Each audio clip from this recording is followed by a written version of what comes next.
kabar Anda semua? Assalamualaikum warahmatullahi wabarakatuh. Senang sekali saya Hersy Munarif dari Forum News Network masih bisa terus menemani Anda berbincang-bincang tentang berbagai peristiwa aktual saat ini. Dan saya kira kalau hari-hari ini di luar soal Capres-Cawapres, fokus kita pasti soal Ketua KPK Firly Bahuri dan juga Menteri Pertanian Syahrul Yassin Limpo. Dan yang menarik, saya kira Anda juga semua tahu, di balik isu pemerasan terhadap Menteri Pertanian Syahrul Yassin Limpo itu sekarang ini sudah muncul foto-foto yang menunjukkan bahwa memang betul ada pertemuan antara Ketua KPK Firly Bahuri dengan Menteri Pertanian Syahrul Yassin Limpo, dan itu pertemuannya seperti foto ini terjadi di lapangan, di pinggir lapangan bulu tangkis ya. Dan karena kalau Anda mengikuti kan ada semacam dokumen yang berkembang, beredar luas, di situ sebutkan 3 kali pertemuan itu, dan salah satunya pertemuan di lapangan bulu tangkis. Nah, saya akan mengajak Anda untuk berbincang dengan Wakil Ketua KPK ini, beliau ini periodenya 2015-2019 ya, ini Saud Situmorang. Bang Saud, kabar Bang? Oh ya, halo, Mas Yusro, apa kabar? Alhamdulillah bagus-bagus. Suaranya agak mendem nih, mudah-mudahan nggak disadap Anda ya.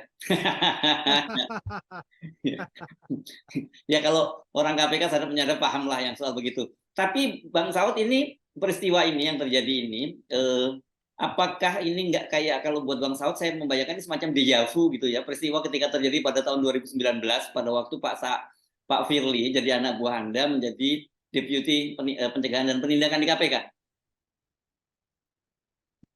Ya, jadi memang kalau habit memang agak susah ya, karena ini kelihatannya modusnya sama gitu. Dia nggak memahami bahwa yang kita lihat waktu dia jadi deputi bertemu dengan pihak yang berperkara, dalam hal ini kalau dulu itu tenis, kali ini badminton gitu. Nah, jadi eh, apa namanya, ini kayaknya jadi modus yang kelihatan seperti alamiah gitu. Tapi menurut saya adalah kalau kita lihat dulu entry point-nya apa, selalu ada entry point-nya. Entry point-nya itu pastilah dia berniat untuk ketemu dengan maksud tentunya berpotensi, maksudnya itu berpotensi bertentangan dengan Undang-Undang KPK pasal 36, 36 dan 65, pasal 36 itu. Jadi maksudnya gini loh, kelihatannya karena memang selama di KPK dia tidak pernah dilakukan penindakan dengan baik dan benar, ya kemudian itu berkelanjutan ya. Ya menurut saya sebenarnya kalau kita lihat bagaimana waktu itu dia menjadi deputi itu kan banyak sekali indikasi-indikasi. Kita kan main indikasi ya Mas, yang belum bisa kita, kalau sampai dia dipidanakan baru bisa kita bilang itu bukti. Indikasi-indikasi konflik kepentingan itu kan sangat banyak gitu. Ya kan, dan itu semua dewan pengawas, atau kalau dulu itu pengawas internal menerima pengaduan itu, apakah dari penyidik, apakah dari staf yang lain, yang menunjukkan adanya perilaku yang dikaitkan dengan kode etik di KPK gitu. Kalau dulu kode etik KPK itu memang RI KPK ya, R-nya religius, karena kan kode etiknya itu IS KPK, integriti dan seterusnya, sinergi kepemimpinan, profesionalisme dan keadilan. Nah, nilai-nilai itu ada di Dewas, dan Dewas bekerja kan mensensor 5 hal tadi itu ya, IS KPK itu. Tapi kan mereka nggak bekerja, tidak berfungsi. Bahkan mereka nggak ngerti kalau ini sekarang bermain tenis itu, kalau versinya pasalnya tadi pasal 36 itu udah jelas memang itu langsung tidak Itu ada. undang-undang yang baru atau undang-undang yang lama, Bang? Yang lama dan yang baru. Kalau yang baru ini kan pasti di dalam frame yang sama, kita mesti lihat lah. Tapi yang jelas itu kan mungkin foto waktu SMA itu kan, ya enggak. Kan itu kan foto yang masih di dalam time frame, kita anggap di dalam tempus yang sama di dalam penyelidikan di KPK. Makanya kan dibilang di situ ada surat yang hari ini di publik juga tahu kan, itu pemeriksaan tempusnya itu di dalam time frame itu yang bulan tahun 2022. Jadi maksud saya Mas Hersio, kalau bertanya kembali lagi, saya pikir ini akan berlanjut ya, sama dengan kasusnya keempat, ketiga kemarin itu. Sebelum kasus keenam saya katakan ini berpotensi untuk berulang-ulang gitu. Jadi ini akan berulang lagi karena memang ya dia sudah merasa bahwa memang ada kekuatan di belakang dia. Oke. Kita ya, Bang Saud, sebelum kita ngomongin ini Bang Saud ya, sebelum kita ngomongin yang sekarang, kita mundur sedikit lah supaya ke publik mungkin kita bisa refresh gitu ya. Pada waktu itu kasusnya sampai di mana ya? Apakah itu dia sudah disidang secara etik dan kemudian dijatuhkan hukuman tapi belum sempat karena kemudian dia ditarik ke Mabes Polri kan pada waktu tahun 2019 itu gitu. Ya, itu sidang kalau di Dewan Pengawas itu, kalau sidang pengawas internal waktu itu, wadah pegawai ataupun kode etik itu kan agak berbeda dengan Dewas. Dewas itu kan bagian daripada sistem KPK. Ya. Kalau dulu itu sebagian dari luar, kode etik itu, tim kode etik dari luar, diambil dari luar. Jadi justru itu men-challenge seorang KPK sendiri untuk kemudian bekerja setelah POM. Disimpulkan memang ada pelanggaran etik, makanya waktu itu dia mencalonkan jadi pimpinan KPK yang kemudian kita kan ngirim surat ke Komisi 3. Ya. Tapi Komisi 3 kan waktu itu mengatakan itu dianggapnya surat hoax.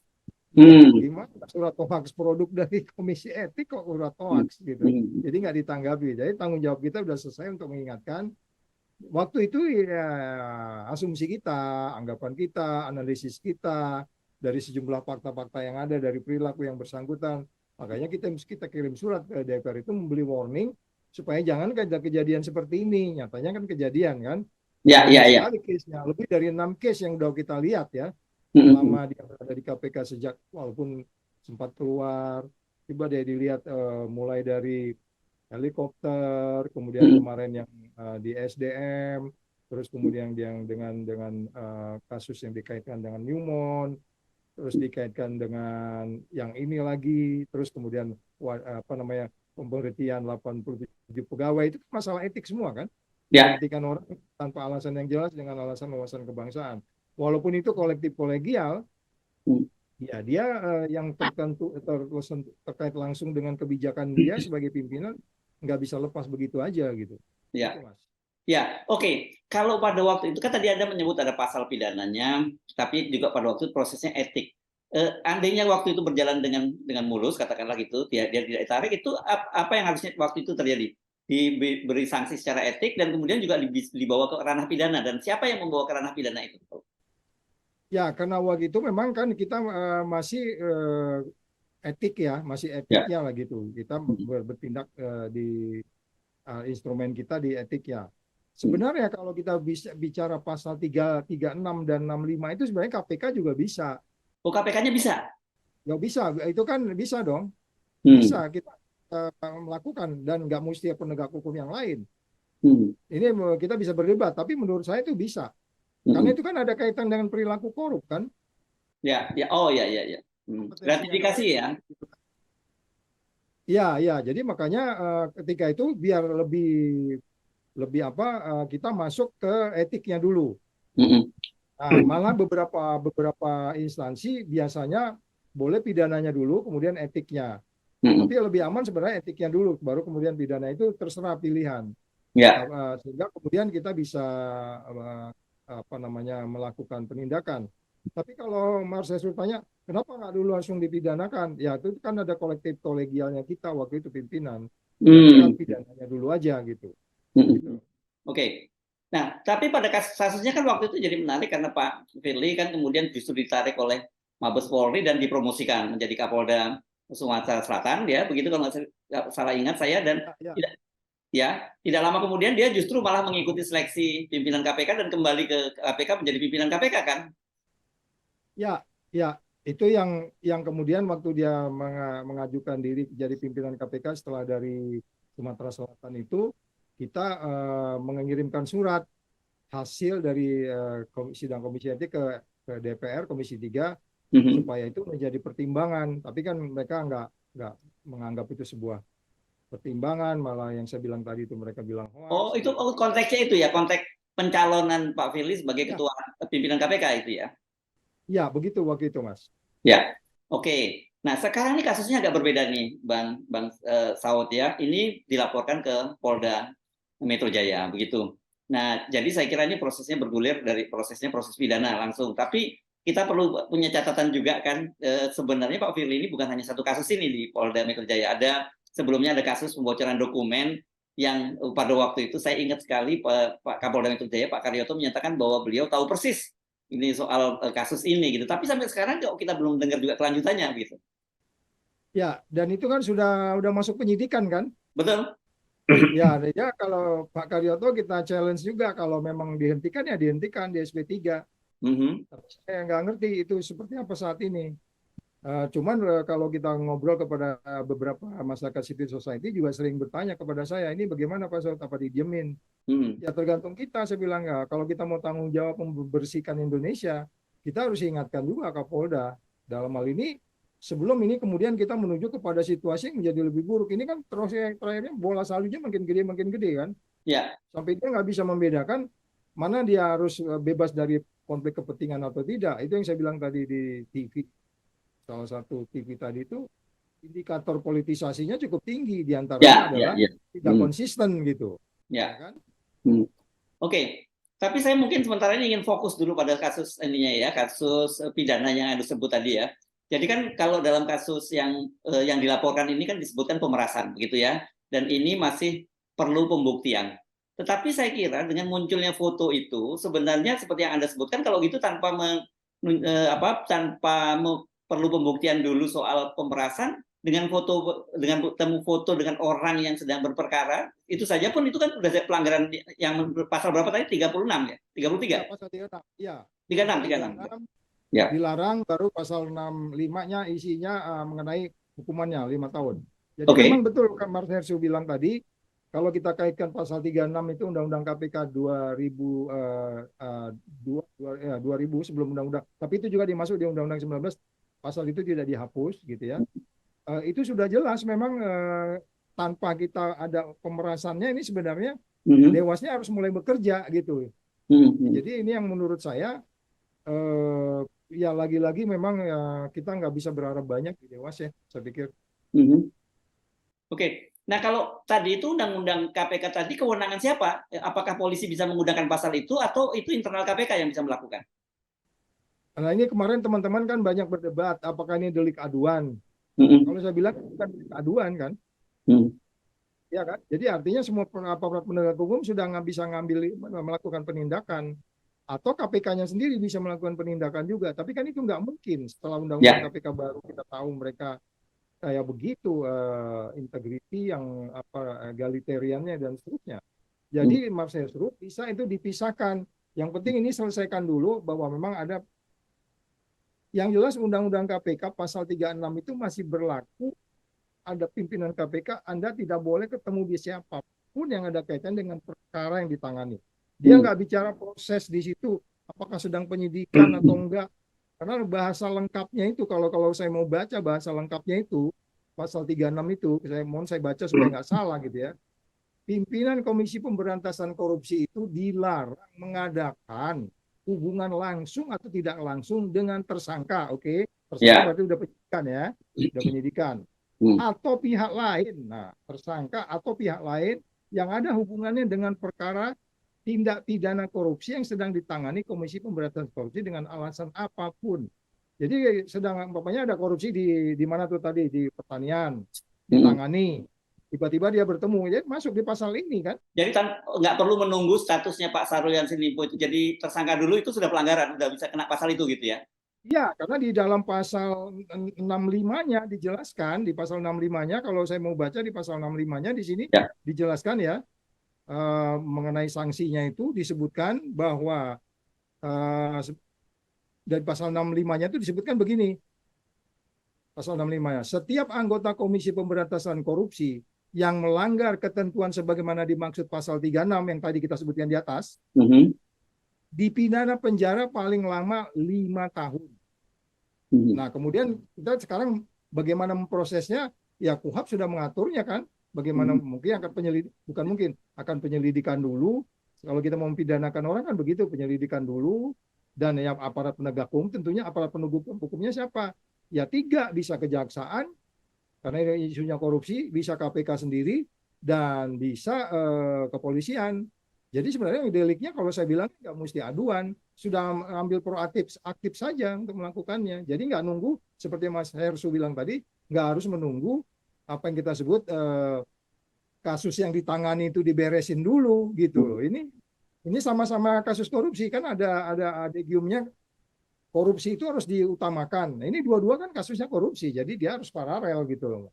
Ya, oke. Jadi kan begini, ini memang yang beredar ini dokumen ini kita tidak tahu autentifikasinya seperti apa begitu ya, Bang Saud, yang menyebutkan ada 3 pertemuan lah antara Pak Syahrul Yassin Limpo dengan Pak Firly Bahuri itu yang dimulai awalnya pada bulan Juni tahun 2022 begitu ya, dan kemudian yang 3 halaman itu ya Mas? Apa? Yang 3 halaman, ya halaman. betul. Coba saya baca ini kan, misalnya ya, ini pertemuan pertama itu sekitar bulan Juni 2022. Kemudian ada lagi pertemuan akhir Juni 2022, dan kemudian juga yang ketiga ada lagi pertemuan ini sekitar bulan Desember. Jadi kalau kita kira-kira bayangkan ini rupanya ketika itu penyidik KPK mulai proses penyelidikan adanya dugaan korupsi di Kementerian Pertanian. Kelihatannya begitu ya. Nah, tapi ini lepas dari dokumen ini benar tidak, tapi pertemuan terakhir yang disebut kemudian dibuktikan bahwa itu pertemuan berlangsung di lapangan bulu tangkis dan ada fotonya, kan gitu ya, Bang Saud ya? Ya, jadi yang menarik juga Mas, itu kan di informasi lain kan ada disebutkan, di informasi lain itu ada disebutkan bahwa pertemuan itu dilakukan pertemuan di bermain tenis itu dilakukan bulu tangkis, Bang. Bulu tangkis itu dilakukan, bulu tangkis itu dilakukan dalam kaitan apa itu udah di keterangan tadi itu kita sudah lihat. Ya. Jadi artinya masih di dalam time frame itu gitu loh, dalam time frame penyelidikannya. Betul. Kalau kita mau lihat, udah jelas itu niat jahatnya ada dong, mensreanya ada. Ya. Gitu. Jadi mensreanya ada, terus seriusnya ada. Ya tinggal melakukan penyelidikan dan penyidikan. Ya. Tapi kalau memang kita mau sedikit menggunakan akal kita untuk melihat, atau common sense kita lah katakan di sini ya, tanpa kita harus mengatakan bahwa ini azas praduga tidak bersalah, tentu harus jalan. Tetapi fakta-fakta itu sangat saling melengkapi satu sama lain gitu loh. Ya. Itu kan menguatkan keyakinan kita gitu. Ya. Tinggal nanti di cross check aja lagi seperti apa. Ya, makanya kemarin kan ada konferensi pers sore kemarin. Ya. Hobinya tenis, saya hobinya badminton, saya sekian. Kita nggak perlu pengakuan, nggak perlu bantah-bantah. Yang penting kekuatan buktinya kan. Ya. Itu akan dibantah sampai kapanpun. Kita nggak bodoh di situ gitu. Ya.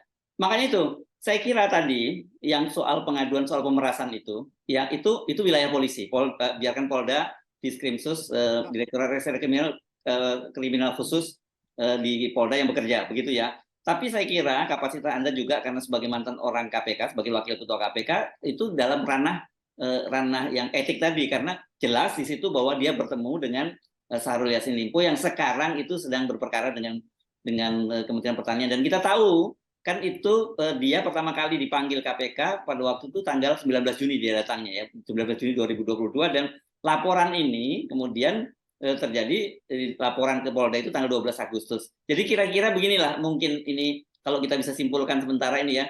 Loh kan gua udah beresin ada soal uangnya itu, kenapa kok tiba-tiba gua masih diterusin? Jadi sekarang dia dilaporkan juga ke Polda. Jadi kira-kira seperti itu saling sandranya gitu ya, Bang Saud ya. Ya, jadi itu agak berhubungan juga dengan waktu katanya agak tersendat waktu mau bikin surat penyelidikannya. Tapi katanya itu kan beritanya sepertinya kita nggak tahu, nanti kita lihat aja analisis, boleh salah. Kan waktu itu ditandatanganinya pada saat yang bersangkutan di luar negeri, disebutnya begitu kan. Padahal penyidik itu udah mau kerja, penyelidik udah mau kerja untuk melakukan, tapi nggak ditandatanganin aja gitu. Nah itu menarik itu. Kenapa ini di-delay gitu lah, ya kan?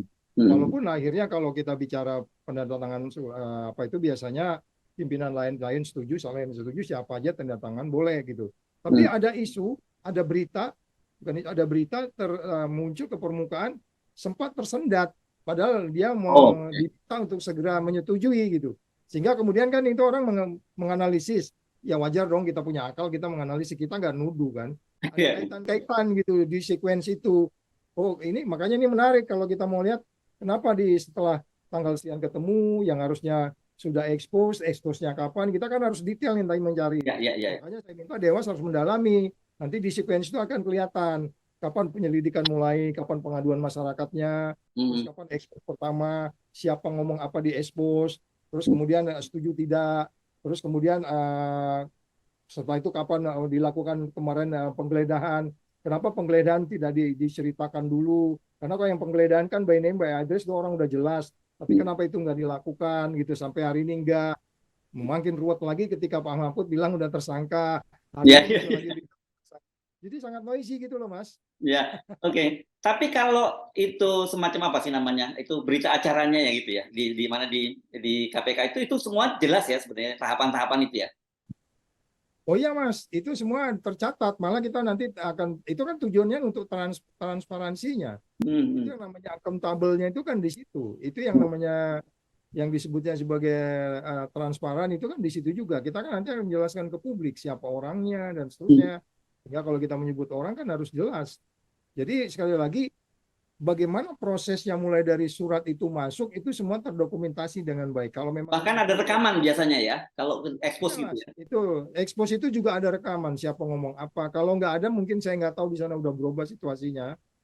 Tapi saya yakin penyidik semua itu pasti merekam karena mereka juga ingin pasti setiap pimpinan ngomong apa. Kalau nggak ngerekam justru kita tanda tanya.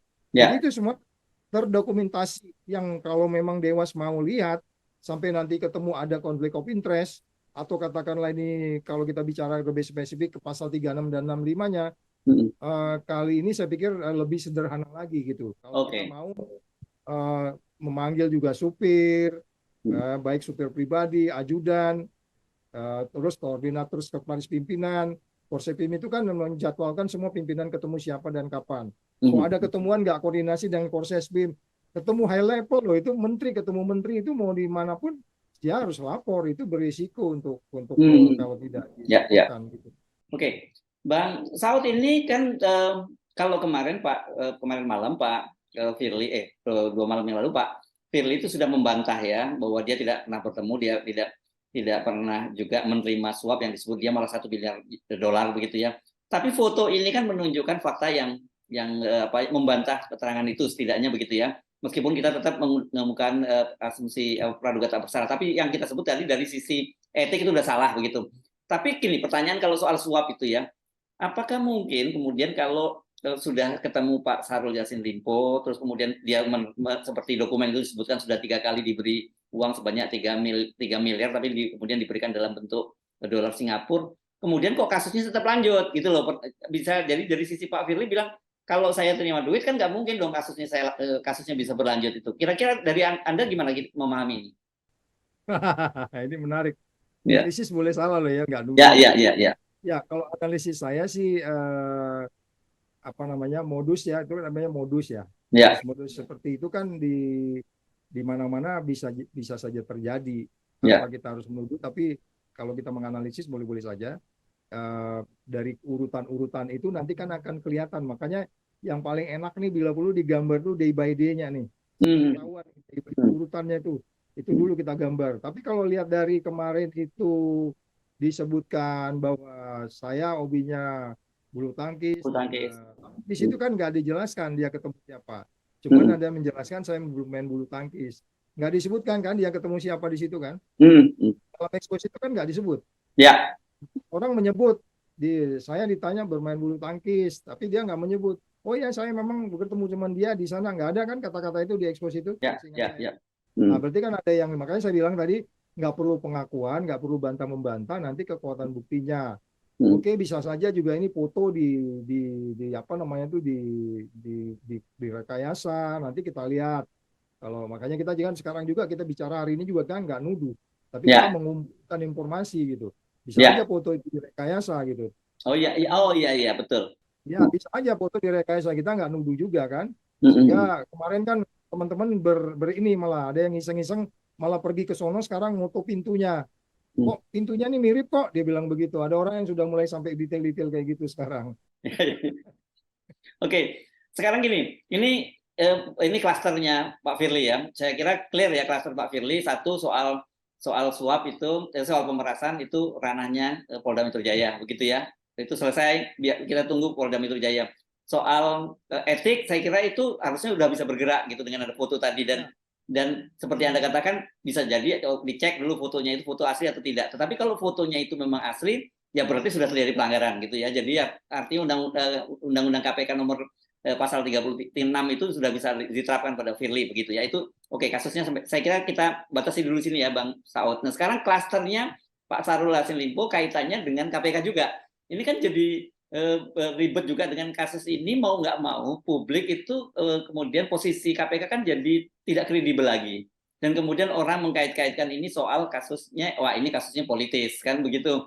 Ini kan dan ini agak sulit karena kemudian Pak Syahrul sudah kadung mundur sebagai Menteri Pertanian, dan sementara KPK sendiri juga ternyata katanya belum menyatakan sebagai tersangka, yang ngomongkan Pak Mahfud gitu. Ini gimana ini? Yang ini lebih ruwet ini yang kasus ini. Ya Pak Mahfud ngomong udah tersangka kan ya? Iya betul. Tapi saya nggak tahu kapasitas Pak Mahfud sebagai apa, gitu. Dan itu pun sebenarnya Pak Mahfud nggak boleh, itu berpotensi pidana juga loh. Oh iya? Ya kan, itu bocoran informasi kan? Oh oke. Ya. Itu berpotensi sebenarnya, itu siapa yang bocorin informasi? Itu kan rahasia sebenarnya. Oh oke. Sampai nanti diumumkan ke publik resmi oleh KPK itu masih rahasia dong. Oh ya. Oke. Iya dong. Apalagi kalau dikatakan bahwa apa namanya, kalau kita lihat urutan waktunya kan malah makin semakin mencurigakan kan, kapan dia menyatakan itu? Ya kan gitu. Masa Pak Mahfud nggak tahu bahwa kalau yang namanya penggeledahan itu, ya itu pastilah sudah ada sudah ada tersangkanya gitu kan? Oh jadi kalau penggeledahan itu sudah ada tersangka sebenarnya? Ya, artinya bisa jadi dia main common sense. Pasti sudah. Tetapi kan KPK-nya belum menyatakan. KPK-nya sendiri kan belum menyatakan itu. Tapi Pak Mahfud sudah menyatakan itu. Yang resmi menyatakan siapa? Makanya salah satu partai politik yang mendukung ini kaitan langsung dengan, saya nggak nyebut partai politiknya, yang terkait dengan Pak Yassin ini mengatakan bahwa lo kok Pak Mahfud kok jadi juru bicaranya KPK, kan dia bilang begitu. Iya. Ya gitu. Oke. Nah, tapi bagaimanapun ini kan posisi KPK betul-betul berat dong ya, dalam pengertian para penyidik yang betul-betul ingin mengungkap kasus korupsi ini dengan posisi Pak Firly seperti itu gitu. Ya, jadi makanya jalan yang terbaik karena KPK ini sudah di bawah Presiden. Tadi juga saya di TV bilang, Pak Presiden ya kita bedeng please gitu ya, supaya nggak noisy banget, supaya kemudian pemilunya juga baik. Karena sangat naif kalau kita bilang belakangan ini KPK nggak politiking ya, supaya kemudian kontestan ini 3 ini bisa berjalan dengan baik, sehingga kemudian KPK itu menjadi dinilai netral lagi. Nah, paling cepat bukan kita mencari-cari kesalahan, ya tetap dilakukan penyelidikan dengan baik, penyidikan dengan baik, terus kemudian daripada ya sama dengan ambillah sikap gentleman seperti Yassin, walaupun kemudian dia sudah mundur, walaupun belum ditersangkakan, dia mundur supaya kemudian prosesnya lancar, dan Firly juga begitu sebaiknya, supaya dia nanti proses ini nanti kalau di pengadilan tidak terbukti ya dia menjabat lagi gitu. Jadi lebih gampang menyelesaikannya gitu. Ya. Oke. Jadi ini sangat menarik. Jadi saya kira kurang tepat kalau komentar Dewan Pengawas, saya baca di media Samsudin Haris menyatakan bahwa dia tidak mau berkomentar karena ini sudah masuk wilayah yang ditangani oleh Polda ya, padahal Polda itu berkaitan dengan soal pemerasan gitu, dugaan pemerasan. Sementara masalah etiknya sebenarnya sudah terjadi, yang itu harus dilakukan gitu ya. Ya, itu harus clear. Jadi kan kita selalu kan begitu, terpisah. Ya. Kita nggak mau kait-kaitkan kompetensinya Dewas ke tempat-tempat lain kan. Ya. Pegang aja nilai-nilai Dewas yang disebutnya sebagai integriti, sinergi, kepemimpinan, profesionalisme, dan keadilan itu. Ya itu pegang aja. Apakah itu kepemimpinan yang benar seperti itu? Paham nggak dengan undang-undang KPK? Ya. Nah, tapi saya sudah agak skeptik lah ya kalau mereka mau. Kalau saya skeptik, Mas, benar. Ya, oke. Anda boleh skeptis, tapi saya kira ini penting juga. Anda kalau dalam posisi Anda gitu ya, sebagai pimpinan KPK, katakanlah saya seperti itu, apa yang bisa dilakukan dalam situasi semacam ini? Maksudnya kalau saya masuk dalam kolektif kolegialnya? Yes, ya. Ketika Anda dalam posisi itu, waktu itu dan itu peristiwa itu terjadi, apa kira-kira yang Anda akan lakukan? Ya, makanya saya bilang kepimpinan yang lain itu bagaimana? Nah, itu dia poinnya. Ini kan kolektif kolegial. Boleh aja saya nyimpen Apa dia waktu pergi itu ngelapor waktu ketemu seseorang di lapangan tenis, diberitahu nggak? Atau nanti sore gue mau ketemu sini loh, mohon maaf ya, gini gini gini gini, laporkan pertemuannya, bahas apa dan gitu. Jadi kolektif kolegialnya pun kan kemarin tadi ya di media ditanya itu, salah satu pimpinan ditanya gimana gini ini, oh saya nggak tahu, itu jangan tanya saya. Sebenarnya kalau kita bicara kolektif kolegial tuh nggak boleh, dia harus menjawab. Saya tahu kok dia pergi, saya nggak tahu kok dia pergi, nggak minta izin. Ini kan ada potensi berperkara. Jadi saya katakan kembali lagi, overall memang di sana mereka sudah punya pemikiran yang berbeda untuk menafsirkan Undang-Undang KPK pasal 36 dan 65 itu, dan mempunyai pemikiran yang berbeda di dalam menafsirkan nilai-nilai Perdewas 0102 tentang nilai-nilai di KPK itu. Jadi ini menurut saya mempersulit juga untuk kita berharap empat pimpinan yang lain menjadi bagian check and balance bagi pimpinan yang lain. Jadi nggak saling check and balance lagi, Mas. Nah itu mempersulit, saya pikir. Jadi tapi kalau dengan posisi Anda tadi udah skeptis ya dengan Dewas dan sebagainya, sementara kasus di Polda juga sebenarnya ada satu kasus yang jauh lebih terang benderang sampai sekarang juga belum diungkap. Kita apa yang bisa kita sarankan? Apakah kita bisa menaruh optimisme bahwa kali ini kita bisa mendapat semacam kejelasan gitu kedudukan hukumnya, apakah Pak Firly itu bersalah atau tidak bersalah? Kan itu saya kira penting kan untuk dijelaskan kepada publik, dan itu harus dideklar secara terbuka karena ini menyangkut sebuah lembaga yang sebenarnya orang banyak berharap punya andil yang besar dalam pemberantasan korupsi di Indonesia gitu. Iya, itu tadi kan kemarin saya kan juga bicara di beberapa media juga ya, baik itu yang online dan yang lain. Nanti Pak Saud apa nggak jadi cicak buaya, katanya. Saya bilang sama cicak buaya beda banget kasus ini gitu.